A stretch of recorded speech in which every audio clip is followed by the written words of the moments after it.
Nuk zgjedh qeverin për të më thonë mua që shiko pas një kohë të caktuar unë do marr mendimin e X-it. Sepse ka dhe një rast tjetër. Në rast se ti merr mendimin e një ambasadorit që është tradhtar, sa i mbron interesat e vendit vet. Pra unë s'kam lexuar tek ato librat e shkencës politike që të thotë që ambasadori është në shërbim ku shkon të opozitës të vendit tjetër.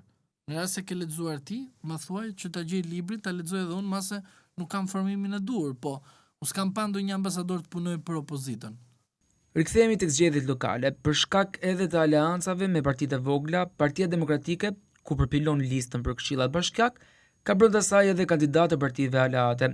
Mendoni që për shkak të formulës se si bëhen për zgjedhjet lokale, s'ka Partia Demokratike kur të zgjedhjet lokale? Po. Jo, nuk ka Partia Demokratike, tek këshillat jo nuk ka. Gjithë PD-ista janë. Nuk ka nga Partia e Lirisë. Po ishte në 2023 ishte kthimi i borxhit. Apo Partia Republikane. Jo, Partia Republikane del vet, kandidon vet. Qartë, po një strategji e tillë e dëmton pasi kandidatët që zgjedh për këshilla përcakton shumë. Në zgjedhjet e 2023-shit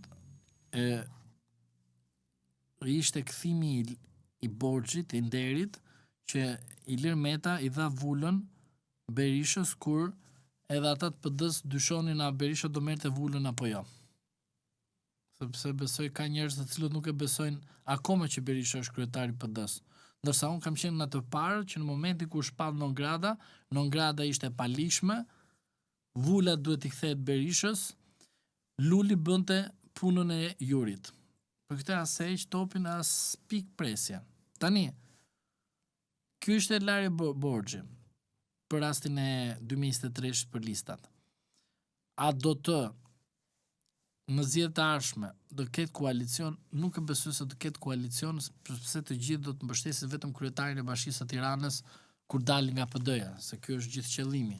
Pra ti nuk kandidon për kryetar bashkie, po ti mund të kandidosh për këshillat. Dhe te këshillat PD-ja vendos të vetë, partitë të tjera vendosin këshilltarët të tyre. A për një emër për sa i përket pjesës kush do të jetë kryetar bashkie thua apo po? Se kush do të jetë kandidati i Partisë Demokratike për Tiranën, për Bashkinë e Tiranës. Po nëse mund të ketë një emër konsensual siç ishte i Florian Binajt për zgjedhjet e parakohshme. Aty ishte një nxitim i qëllimt, sepse unë e dija shumë mirë që nuk do shkonim për zgjedhjet lokale të Tiranës, sepse vetë ligji përcakton qartë që nuk shkohet. Presidenti i Partisë Socialiste zoti Begaj mori një vendim duke shkelur kushtetutën, për shkak se nuk ka numrat edhe PD-ja nuk del të deklaroj që Begaj është presidenti i Partisë Socialiste, bëri shpalljen e zgjedhjeve të Tiranës. Por nuk kam një emër konkret, sepse ajo që më çudit me disa eksponentë të PD-s është që nuk kanë guximin të kërkojnë që të kandidojnë. Për shembull, unë po të kisha mundësi të kandidoja, do ta provoja veten për kryetar bashkie të Tiranës. Po do doja dhe kisha mundësinë. Mirë, por nuk e bëj këtë gjë sepse unë mendoj se tani kemi një detyrë shumë thelbësore dhe detyra jonë thelbësore është që na pëlqen organizimi i PD-s, na pëlqen gabimet që bën PD-ja apo jo.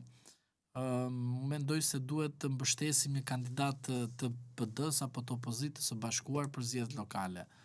Dhe momentalisht nuk e kam emrin, por në rast se do dalë një emër, sigurisht që do të shpreh patjetër mendimin, por duhet të mbështesim një person të pak. Jorida Tabaku, Ilir Ali Mehmeti. Interesant si emra, po nuk kanë shfaqur një leadership brenda Tiranës. Se Tabaku është provuar si nën kryetar bashkie, mos gaboj. Avokatin e kemi parë së fundmi që ka pasur dhe disa protesta nga radhët e Partisë Socialiste, gjithmonë në disa bashki që po tentohet shkrirja me draft propozimin për reformën territoriale. Si e shikoni ju këtë aspekt? Shiko, duhet të kesh parasysh diçka. Tek PS-ja, po nuk more një urdhër, nuk është se ti bën diçka vet. Pra, qytetarët që kanë dalë vetë me iniciativën e tyre, mos të ngatrohen nga qytetarët e Partisë Socialiste që kanë dalur për të ulur sa më shumë protestën, që është përballë kryeministrisë.